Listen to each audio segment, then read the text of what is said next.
ইতালির একটা super market. তো রিল ভিডিও করার কারণে সব জিনিস সবসময় দেখানো সম্ভব হয় না।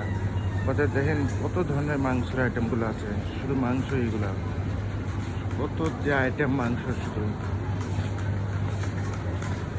ইতালির একটা মোটামুটি বড় সুপার মার্কেট, দেখেন সব ধরনের খাবারই পাওয়া যায়।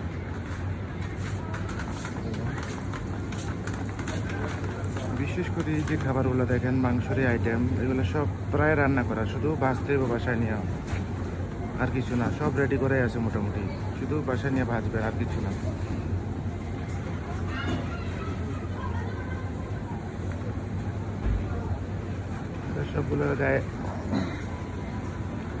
সবগুলো গায়ে রেট লাগানো আছে, দেখেন এগুলো মোটামুটি রেডি করা মাংস।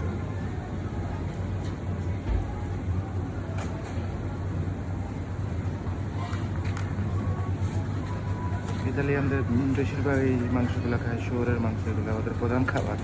আসলে কিছু করার নাই, ওরা খায়। অনেক রেস্টুরেন্টও অনেকে বানিয়ে দিতে বাধ্য, কিছু করার নাই, কাজ তো কাজই। এই হলো মাংসের আইটেম, সম্পূর্ণটা মাংসেরই আইটেম শুধু। হ্যাঁ দেখ, এগুলো সবগুলো শুকরের মাংস।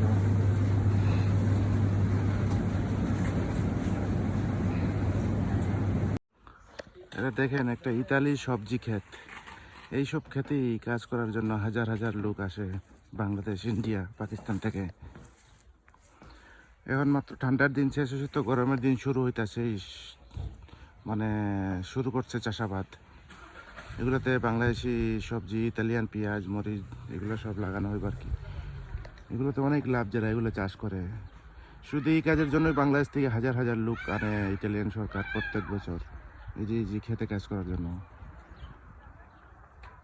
ওই ইতালিয়ান বুড়া বুড়িয়ারাও কাজ করতেছে।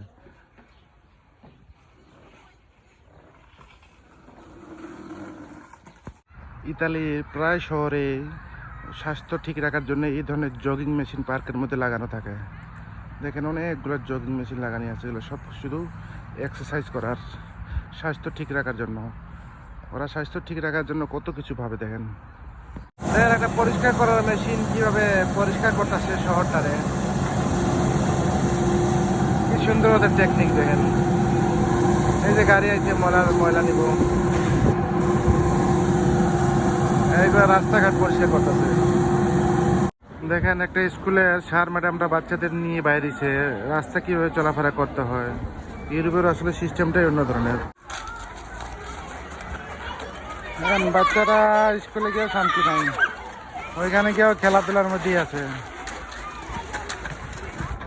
সুযোগ পাইলেই খেলাধুলা। বাচ্চারা দেখেন স্কুলের বাইরে এই শুরু করছে খেলাধুলা।